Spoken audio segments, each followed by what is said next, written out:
প্রিয় দর্শক, আসসালামু আলাইকুম। আমি ব্যারিস্টার আনোয়ার হোসেন আমন্ত্রণ জানাচ্ছি বাংলা ভিশনের আইন বিষয়ক নিয়মিত অনুষ্ঠান ব্যারিস্টার সিনে।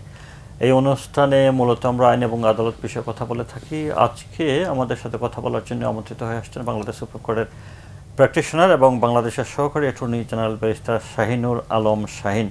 ব্যারিস্টার শাহিন, তোমাকে অসংখ্য ধন্যবাদ আসার জন্য and welcome to the programme. আপনাকেও ধন্যবাদ। তোমার সাথে আমরা একজন ইংলিশ লিগাল সিস্টেমের ছাত্রকে রেখেছি যে ল পড়ছে, ওর নাম হচ্ছে রোশনি আক্তার। তার বাদ বাকি পরিচয় তার মুখ থেকে আমরা একটু পরে শুনবো। রোশনি, তোমাকেও অসংখ্য ধন্যবাদ আসার জন্য এবং স্বাগত আমাদের এই অনুষ্ঠানে। আমি তোমাকে দিয়ে শুরু করতে চাই। ব্যারিস্টার শাহিন, তোমার স্কুল, কলেজ এবং ইউনিভার্সিটি সম্পর্কে যদি একটু বলো। জি, ইন শর্টে যদি বলি, আমার একটু ডিফারেন্ট ব্যাকগ্রাউন্ড আছে, মিক্সড ব্যাকগ্রাউন্ড পড়াশোনার। তা আমার পড়াশোনা শুরু হয় আমার পিতার প্রাইমারি স্কুল সরকারি প্রাথমিক বিদ্যালয় থেকে। আমার পিতা সরকারি প্রাথমিক বিদ্যালয়ের টিচার ছিলেন, প্রধান শিক্ষক ছিলেন। আমি ওই স্কুলেই প্রাইমারি শেষ করি। শেষ করার পর পরবর্তীতে আমি মাদ্রাসায় ভর্তি হই। আচ্ছা, জি, মাদ্রাসায় ভর্তি হই। ওখানে এসএসসি ইকুইভ্যালেন্ট এবং পরবর্তীতে এইচএসসি ইকুইভ্যালেন্ট দাখিল আলিম আমি শেষ করি। গুড। পরবর্তীতে আমি আনন্দমোহন কলেজ ময়মনসিংহ থেকে আমি বিএ অনার্স কমপ্লিট করি। তারপর পরবর্তীতে ঢাকা বিশ্ববিদ্যালয় থেকে আমি ওয়ার্ল্ড রিলিজিয়নস এন্ড কালচার সাবজেক্টে মাস্টার্স কমপ্লিট করি। ল পড়লা কোথায় তাহলে? ল পড়লাম এরপরে বাংলাদেশের ন্যাশনাল ইউনিভার্সিটির আন্ডারে সেন্ট্রাল ল কলেজ থেকে আমি ল কমপ্লিট করি। না, কিন্তু ব্যারিস্টার হওয়ার জন্য এই ল তো এনাফ ছিল। রাইট, আমি আসছি। এরপরে আমি অ্যাডভোকেট হই 2008 সালে। অ্যাডভোকেট হওয়ার পরে আমি ইউনিভার্সিটি অফ লন্ডনের আন্ডারে ভুয়া একাডেমি বাংলাদেশে আমি এটা ডিস্টেন্স লার্নিং এ ভর্তি হই এবং পার্ট 1 মানে ওয়ান ইয়ার কমপ্লিট করে আমি লন্ডনে যাই। আচ্ছা, দেন আমি ওইটা কন্টিনিউ করি এবং ওখানে বাংলাদেশি লয়ার হিসাবে কিউএলটিটি কোয়ালিফাইড লয়ার্স ট্রান্সফার টেস্ট ওইটা কমপ্লিট করি এবং আমি সলিসিটর হই ইংল্যান্ড এন্ড ওয়েলসে। পরবর্তীতে আমি সলিসিটর অ্যাডভোকেট হই হায়ার রাইটস এক্সাম দিয়ে। দেন আমি I was declared to be barrister from the honourable Lincoln's Inn. তো লিংকন সিনে যখন কলকাতা বার হয় নিশ্চয়ই ছবি টবি উঠিয়েছো উইক পরে। তো আজকে তোমাকে অনুরোধ করবো, রোশনি, তুমি যদি সার্কিট আগে দাও এই উইকটা। রোশনি, তুমি কোথায় পড়াশোনা করছো? আমি London College of Legal Studies নর্থে অধ্যয়নরত আছি। আমি প্রথম বর্ষের একজন স্টুডেন্ট। First year. তার মানে তোমাকে ব্যারিস্টার হতে হলে আরো 2-3 বছর পাড়ি দিতে হবে। জি। তো ল পড়ছো কেন? ল আমাকে অনেক ইন্সপায়ার করে। বাংলাদেশের বিভিন্ন বড় বড় যেই আমাদের ব্যারিস্টার্সরা আছেন, তারা আমাকে ছোটবেলা থেকে খুব ইন্সপায়ার করেন। আমি তাদেরকে দেখে বড় হয়েছি বলতে পারেন, দেখে দেখে বড় হয়েছি। আমার ফ্যামিলি ব্যাকগ্রাউন্ডে অনেকে আছেন যারা লয়ের সাথে রিলেটেড। আচ্ছা, সো তাদেরকে দেখে আমি অনেকটা ইন্সপায়ার্ড, যেটা আমাকে প্রভাবিত করেছে লতে ব্যাকগ্রাউন্ডে আসার জন্য। তোমার ফ্যামিলিতে লয়ার আছেন? জি। তো বাবা মা কি করেন তাহলে? আমার বাবা উনি পোশাক শিল্পের সাথে যুক্ত আছেন। আমার মা একজন গৃহিণী। আচ্ছা। এন্ড আমার কাজিনসদের মধ্যে আছে যারা হচ্ছে ল ব্যাকগ্রাউন্ড থেকে। অলরাইট, ওকে। তোমার বাবা মা কি আমাদের অনুষ্ঠানের পক্ষ থেকে অসংখ্য শ্রদ্ধা এবং সালাম থাকলো। তোমাকে আরেকটা প্রশ্ন করতে চাই। তুমি যখন কোয়ালিফাইড ব্যারিস্টার হবে, যেহেতু তোমার ব্যাকগ্রাউন্ড বিজনেস ব্যাকগ্রাউন্ড, তোমার family, you have got enough money, তো যখন তুমি কোয়ালিফাইড ব্যারিস্টার হবে, আমরা যদি এই প্ল্যাটফর্ম থেকে রেফার করি দুজন অসহায় মানুষ যাদের ফিস দেওয়ার কোনো ক্যাপাসিটি থাকবে না, এরকম দুজন মানুষকে তুমি হেল্প করবে কিনা? অবশ্যই, অবশ্যই, নির্দ্বিধায়। Okay, thank you very much. আমরা ব্যারিস্টার শাহিনের কাছে ফিরে যেতে চাই, assistant attorney general for Bangladesh. আমরা আজকে তোমার সাথে সাংবিধানিক আইন নিয়ে কথা বলবো। Thank you. Article 27 of the constitution of Bangladesh, এটা আমি একটু পড়ি, আমার লেখা আছে। এটা কি বলে? Article 27, all citizens are equal before law and are entitled to equal protection. অর্থাৎ সকল নাগরিক আইনের দৃষ্টিতে সমান এবং আইনের সমান আশ্রয় লাভের অধিকারী। In practice is it happening? আপনি যে প্রশ্নটা উল্লেখ করলেন, particularly article 27, most important article of this constitution, and you can say this is the pillar of the constitution. এই জন্যই pillar, this is not a isolated section article. এইটার সাথে coordination with another articles আছে। যেমন বাংলাদেশের রাষ্ট্রের যে কিছু আপনার রাষ্ট্র পরিচালনা মূলনীতি আছে, যেমন আর্টিকেল 19। কি বলে আর্টিকেল 19 হলো সমতা বিধান করা। আচ্ছা, রাষ্ট্রের নাগরিকদের প্রতি সমতা বিধান করবে। তারপরে দেখা যাচ্ছে আর্টিকেল 26, যেটা বলা আছে যে এই 27 সেকশন আর্টিকেলটা, এটা কিন্তু আপনার মৌলিক পার্ট সংবিধানের। এটা এনফোর্স করার জন্য আরো অনেকগুলো সেকশন আছে, যেমন আপনার আর্টিকেল 44, যেটা 46, যেটা এটা হলো এনফোর্সমেন্ট অফ ফান্ডামেন্টাল রাইটস।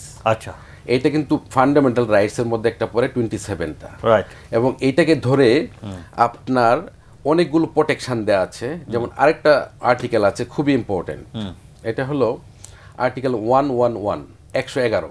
আচ্ছা, এইটা দিয়ে আপনার বাংলাদেশের সুপ্রিম কোর্টের যে জুডিশিয়াল ডিসিশনগুলো আছে ইন রেসপেক্ট অফ ইকুয়ালিটি, সেটা কিন্তু অ্যাপিলেট ডিভিশনের সিদ্ধান্তগুলো হাইকোর্ট ডিভিশনের জন্য বাইন্ডিং, এবং হাইকোর্ট ডিভিশন এবং অ্যাপিলেট ডিভিশনের যে সিদ্ধান্তগুলো আছে, জুডিশিয়াল সিদ্ধান্তগুলো আছে ইন রেসপেক্ট অফ ইকুয়ালিটি, এইগুলো অধস্থন যত আদালত আছে বাংলাদেশে সকলের জন্য এটা বাইন্ডিং।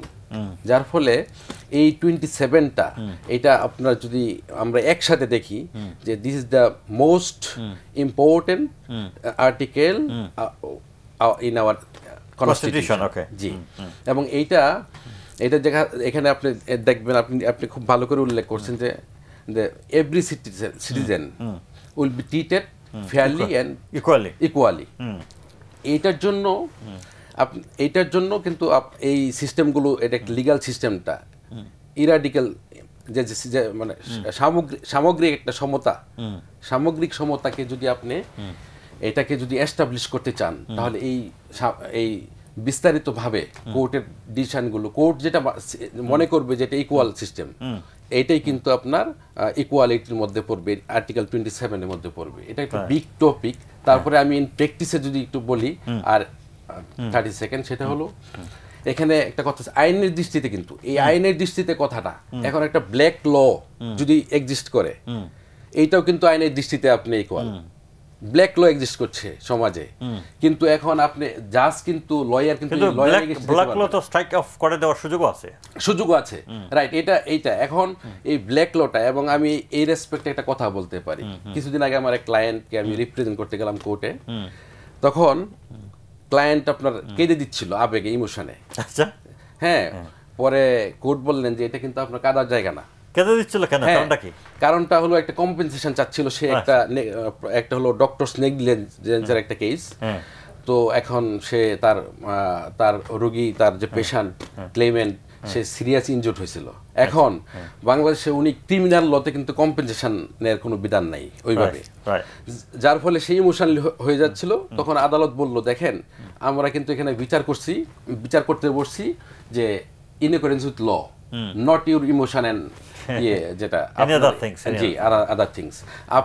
আমরা ল অনুযায়ী আমরা বিচার করবো। এখন লটা যদি ব্ল্যাক ল হয় এবং লতে যদি বিধান না থাকে, তাহলে how will be treated as fairly? লয়ের মধ্যে তো আমাদের অনেক আপনার আছে, ব্যাকাম আছে। আচ্ছা, তোমার মতে আইনের দৃষ্টিতে সবাই কোন কোন জায়গায় সমান পাচ্ছ বা কোন কোন জায়গায় সমান পাচ্ছ না তোমার মনে হয়? এটা তো আমাদের একটা লং একটা প্র্যাকটিসের বিষয়। এটা এখনো আমাদের জুডিশিয়ারি তো এখনো, আমি যদি বলি পার্সোনাল অপিনিয়ন, এটা এখনো বেবি জুডিশিয়ারি। এখানে এত সমতা আমরা এখন আশাও করতে পারি না, যদিও 50 বছরের বেশি হয়ে গেছে, 50 বছরের বেশি হয়ে গেছে, তারপরে আমরা এত আশা করতে পারি না। একদিকে পাচ্ছি আর একদিকে পাচ্ছি না। দেখা যাচ্ছে যে আপনার এটা ভেরিয়াস অ্যাসপেক্ট আছে, এটা লং আলোচনা করা যায়। যেমন আপনার সমস্যাটা হলো, মানে যদি আপনার আমি ইন শর্টে বলি, সেটা হলো যেমন লয়াররা মনে করে যে একাডেমিক যারা ল মানে যারা পড়াচ্ছেন ল, টিচার যারা, তারা কিছুই জানে না। আর একাডেমিশিয়ানরা তারা মনে করে লয়াররা কিছু জানে না। এই যে একটা প্রবলেম। এবং ধরেন বাংলাদেশের লিগ্যাল সিস্টেমে প্র্যাকটিসটা যেটা আছে, এই যেভাবে প্রশ্নগুলো করা হয়, আদালতে করা হয়, এইগুলো যদি আপনার আমাদের ল স্টুডেন্টদেরকে পড়ানো যেত, প্র্যাকটিক্যাল কোশ্চেনগুলো, তাহলে কিন্তু আমরা একজন স্টুডেন্ট যখন লয়ার হবে তখন এইগুলো কিন্তু সহজে। আমি একটা মাঝখানে একটা থামাই একটা কথা বলি, তোমার কাছে ফিরে আসবো বিষয় নিয়ে। যেন আমরা যখন BBC বার ভোকেশনাল কোর্স করেছি লন্ডনে, আমরা দেখেছি আমাদের টিচার ছিল যারা, তারা academics at the same time তারা কিন্তু কোর্টে প্র্যাকটিস করতো। জি জি জি, তাই না? জি জি। উনি আবার নিজে বইও লিখেছেন, যেমন ICSL এর ছিল সাইমন, হ্যাঁ, সে কিন্তু বইও লিখেছে, প্র্যাকটিস করে, আবার পড়াশোনা করায়। এইটা ভালো না দিকটা নাকি? এটা অনেক ভালো, কিন্তু আমাদের বাংলাদেশে এই সুযোগটা খুবই কম। কারণ হলো আমাদের যে কোর্টে যে ব্যাকলগ সিস্টেমটা আছে, কেস সকালের কেস বিকালেও হয় না, তাহলে একজন পরের দিনও হয় না। এখন দেখা যাচ্ছে আপনি একজন যে প্র্যাকটিশনার, লাইক আমাকে যদি বলেন, আমার তো কোনো ওয়ে নাই যে আমি প্র্যাকটিস ছেড়ে কোথাও যাব, কোনো ওয়ে নাই। আপনার যদি যাই তাহলে আমার ক্লায়েন্ট ইন্টারেস্ট নষ্ট হবে। আমরা একটু বিজ্ঞাপন বিরতিতে যাচ্ছি, এসে কিন্তু এই বিষয়ে কথা বলবো। হ্যাঁ প্রিয় দর্শক, আমরা একটা বিজ্ঞাপন বিরতিতে যাচ্ছি, ফিরে আসছি এখনই।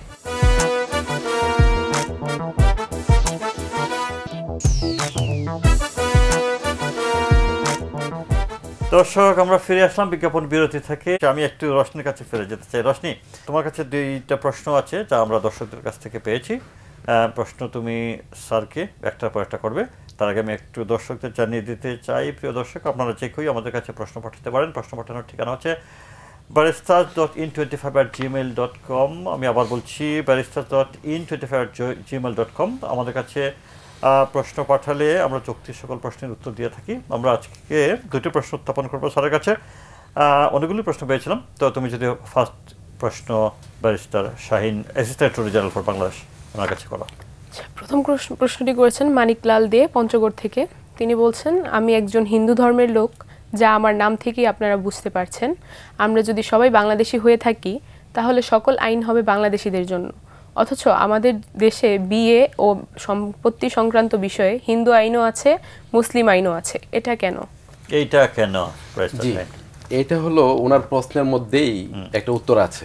আচ্ছা, সেটা হলো যে উনি বলছেন যে আমি আমার প্রশ্ন দেখেই শুনছেন যে আমি হিন্দু, এবং দেখা যাচ্ছে যে এখানে জাতি যে সমস্যাটা, মুসলিম এবং হিন্দু বা অন্য অন্য রিলিজিয়ন আছে, সেখানে সবার পরিচয় কিন্তু বাংলাদেশি আমরা। কিন্তু এই পার্সোনাল ল যেটা, যে Hindu family marriage divorce, Islamic marriage divorce, এগুলোকে বলা হয় পার্সোনাল ল। এইগুলো শত শত বছর, হাজার হাজার বছর আপনার ব্রিটিশ ল থেকে, এর আগের ল থেকে এগুলো চলে আসছে। এগুলো হলো, আমি যদি হিন্দু হই বা মুসলিম হই, আমি হিন্দু হলে আমি হিন্দুটাকে, পার্সোনাল লটাকে আমার এটা মানতে হবে। এটা হলো রীতিনীতি, conventional law, I mean personal law. আর একটা হলো মুসলিম হলে আমি কিন্তু হিন্দুর যে কালচারটা এটা আমি নিব না। তো এইগুলোর কি প্রোটেকশন দেওয়া আছে সংবিধানে, এবং এটা ওনাকে বুঝতে হবে যে এটা হলো যে পার্সোনাল ল, সেখানে রাষ্ট্রের কিছু করার নেই, এবং বরং রাষ্ট্র এটাকে প্রোটেকশন দিবে। রাইট, সবাইকে প্রোটেকশন। জি, সবাইকে প্রোটেকশন দিবে। Thank you. Roshni, second question. দ্বিতীয় কোশ্চেন করেছেন হালিম ব্যাপারী, সূত্রাপুর, ঢাকা থেকে। তিনি বলেছেন, আমি একটি ফ্ল্যাটের মালিক। আমার সাথে অন্যান্য ফ্ল্যাটের মালিকদের সাথে একজন মহিলা আছেন যার দুটি ফ্ল্যাট আছে সেম হাউসে। তিনি তার ফ্ল্যাটে দীর্ঘদিন থাকছেন। এই মহিলা খুবই অত্যাচারী। আমার স্ত্রীর সাথে অযথা ঝগড়া করে, আমাকে বকাবকি করে, যার প্রধান কারণ হলো আমি এক মিটিংয়ে একদিন বলেছিলাম যে ওই মহিলার দুটি ফ্ল্যাট আছে, তাই তিনি দুটির সার্ভিস চার্জ দিতে হবে। তিনি কেবল একটি ফ্ল্যাটের সার্ভিস চার্জ দিতে চান। তিনি আমার ফ্ল্যাটের সামনে ময়লা আবর্জনা ফেলেন।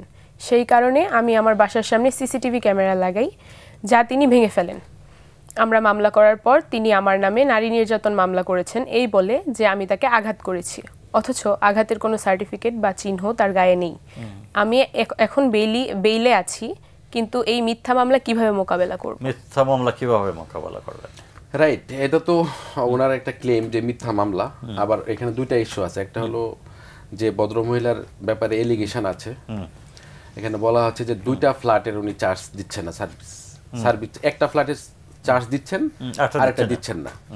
সেই ক্ষেত্রে এটা সিভিল কোর্টে এটা রেমেডি আছে, উনি চাইতে পারেন, এটা চাইতে পারেন সিভিল কোর্টে, এবং এটা আরবিট্রেশন প্রসেসও আছে এটা মিটিগেশন করার জন্য। এটা একটা দিক। আর একটা হলো ওনার যে সেকেন্ড ইস্যুটা, যে ওনার নামে একটা নারী নির্যাতনের একটা মামলা করেছেন এবং উনি বেইলে আছেন, বেইলে আছেন। এখন কিন্তু ওনার জন্য একটা প্রপার, উনি যদি মনে করেন যে মামলাটা মিথ্যা, তাহলে উনি অনারেবল হাইকোর্ট ডিভিশনে একটা কোয়াশমেন্ট প্রসিডিংস এর জন্য 561A right 561A so 561A তে যদি এটা মনে হয় যে এটা প্রাইমা ফেসিয়া কেস নেই তাহলে হাইকোর্টেই এটা নিষ্পত্তি হতে পারে রাইট ওকে সো এটাই ওনার জন্য তোমার থ্যাংক ইউ রশনি তোমার কাছে আমার কিছু প্রশ্ন জি তুমি তো একজন নারী জি সংবিধান আমাদের নারীদের স্বাধীনতার কথা বলেছে তুমি নারী হিসাবে কি স্বাধীনতা ভোগ করতে চাও বলো একজন নারী হিসেবে আমি স্পেসিফিক কোনো আলাদা স্বাধীনতা ভোগ করতে চাই না সংবিধানে বলা আছে নারী এবং পুরুষ সমান সেই হিসেবে আমি চাই যে সেই সমান অধিকারটার একটা কার্যকারিতাও দেখতে চাই যে সমাজে এটার কতটা প্রভাব পড়ছে আমাদের সংবিধানে যেমন দেয়া আছে যে যেটা বলা আছে আমি বললাম যে নারী পুরুষ নির্বিশেষে সমান অধিকার সবার সেটা কর্মক্ষেত্রে দেখা যায় না অনেক সময় দেখা যায় কর্মক্ষেত্রে অসামঞ্জস্যতা দেখা যায় যেটা মহিলাদের ফেস করতে হয় বিভিন্ন পর্যায়ে পারিবারিক ক্ষেত্রে যেমন আমাদের বাংলাদেশের বেশিরভাগ জায়গায় এখনো পুরুষতান্ত্রিক পরিবার যে কারণে মহিলারা পরিবারের থেকেও একটা চাপ অনুভব করেন কিন্তু এই চাপটা আমি চাচ্ছি না যে মহিলাদের উপর থাকুক সেই স্বাধীনতাটা নারীরা পাক যাতে তারা তাদের বাক স্বাধীনতা প্রকাশ করতে পারে তাদের পারিবারিকভাবে কর্মক্ষেত্রে এবং সমাজের প্রত্যেকটা পর্যায়ে মানুষের একটা নারীদের একটা বাক স্বাধীনতার প্রয়োজন আছে তো একজন নারী হিসেবে আমি সেটাই চাই তা সাংবিধানিকভাবে তো কোনো নারীদের স্বাধীনতার কোনো বাধা নেই সাংবিধানিকভাবে তো কোনো বাধা নেই সংবিধান বরং নারীদের স্বাধীনতার কথাই বলে আর যদি তুমি যদি আরো স্বাধীনতা ভোগ করতে চাও সংবিধানে কি কোনো কিছু চেঞ্জ করার জন্য তোমার সাজেশন থাকবে না তুমি মনে করো অ্যাজ ইট ইজ ফাইন তোমার মনে হয় না কি না সংবিধানের আমি যেটা বললাম যে সংবিধানে তো অবশ্যই ইট ইজ ফাইন কারণ যেখানে বলেছে যে নারী নিরাপত্তার আইন আছে নারী এবং শিশু নিরাপত্তা আইন যেটা আছে তারপর বিভিন্ন আইন আছে কিন্তু আইনের প্রয়োগটা কতটুকু পর্যন্ত হচ্ছে সেটা নিশ্চিত করার আমি মনে করি যে উচিত রাইট থ্যাংক ইউ এখন assistant attorney general barrister Shahin তোমার কাছে আবার আসতেছে সাংবিধানিক আইন আর্টিকেল 28 আমি একটু পড়ি আর্টিকেল 28 তাইলে ভালো হবে কেবল ধর্ম গোষ্ঠী বর্ণ নারী পুরুষভেদ বা জন্মস্থানের কারণে কোনো নাগরিকের প্রতি রাষ্ট্র বৈষম্য প্রদর্শন করবে না ধর্মের কারণে কি আমাদের দেশে কোনো বৈষম্য হচ্ছে এইটা যদি আপনার আপনি যে এর আগে যে আর্টিকেল 27 আমরা আলোচনা করলাম এখানে বলা আছে অল সিটিজেন্স এখানে কিন্তু আপনি যদি দুটো একসাথে পড়েন তাহলে কিন্তু আর্টিকেল 27 এর মধ্যেই 28টা আপনার ইনকর্পোরেট করা আছে যে এখানে 27 এ বলা হয় নাই যে মানে কোনো ধর্মের কারণে অথবা কোনো জাতি বা কোনো ভেদাভেদের কথা ওই 27 এ যেমন বলা হয় নাই এই 28টা একটু এলাবোরেশন করে দিয়েছে কিন্তু আমাদের সাংবিধানিক ভাবে এবং আমাদের কোর্ট আমাদের মানে লিগ্যাল সিস্টেমে এইগুলোতে কোনো সমস্যা নেই আমি মনে করি কিন্তু এটার ইমপ্লিকেশনে একটু প্রবলেম আছে ইমপ্লিকেশনগুলো একটু প্রবলেম কারণ হলো দেখেন এটা কিন্তু জুডিশিয়ারি ইটসেলফ কিন্তু কোনো মানে কোনো রেমেডি নিজে হাতে দিতে পারে না এটার জন্য এক্সিকিউটিভ লাগবে এবং এক্সিকিউটিভ যখন ইমপ্লিমেন্ট করবে আমাদের মানুষগুলো তো একটু সুন্দর হওয়া লাগবে এখন আমরা যদি আমাদের রাইটসটা ওনার রাইটসটা যদি আমি ওনাকে রেসপেক্ট না করি তাহলে আইন ইম্পোজ করে আপনি কতটুকু আপনি এটা সমাধান করতে পারবেন এই জন্য আমাদের যেরকম আমরা আমাদের ডিজায়ার যেরকম ইকুয়াল ট্রিটমেন্ট আমাদের মনের থেকে এই ইকুয়াল ট্রিটমেন্টটা অন্যের প্রতি রেসপেক্টটাও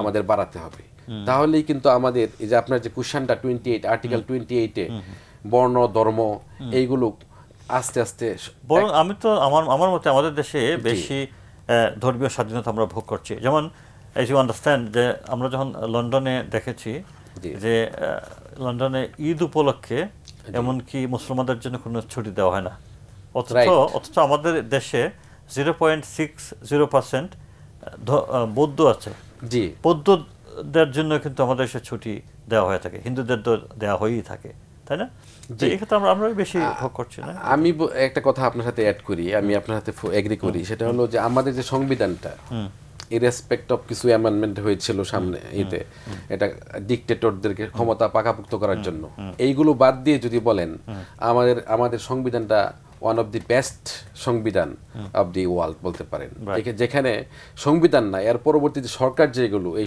সাংবিধানিক রাইটসগুলোকে প্রোটেকশন দেওয়ার জন্য যে আপনার বৌদ্ধ পূর্ণিমা, তারপরে মাঘী পূর্ণিমা, তারপরে আরো ছোটখাটো যে এইগুলো আছে, যে যারা নিজাতি গোষ্ঠী আছে, যারা চাকমা, এই উৎসব বিভিন্ন সম্প্রদায়ের জন্য রাষ্ট্র কিন্তু অনেকগুলো স্টেপস নিয়েছে।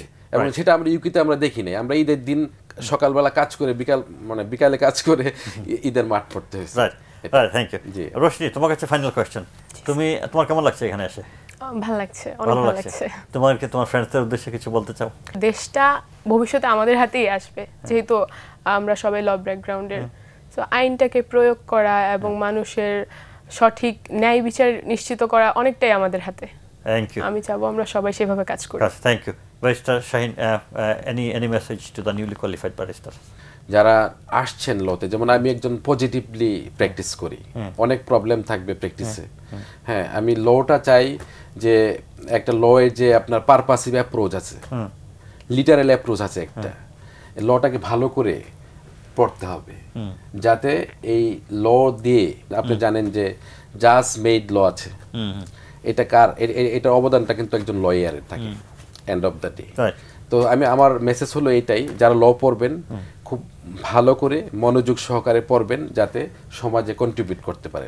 Thank you assistant attorney general barrister Shahinur Alam এবং রোশনি, তোমাকে অসংখ্য ধন্যবাদ আসার জন্য। প্রিয় দর্শক, এই ছিল আমাদের আজকের আয়োজন। আগামী অনুষ্ঠানে নতুন কোনো অতিথি নিয়ে আপনাদের সামনে হাজির হব। সেই পর্যন্ত ভালো থাকবেন। আল্লাহ হাফেজ।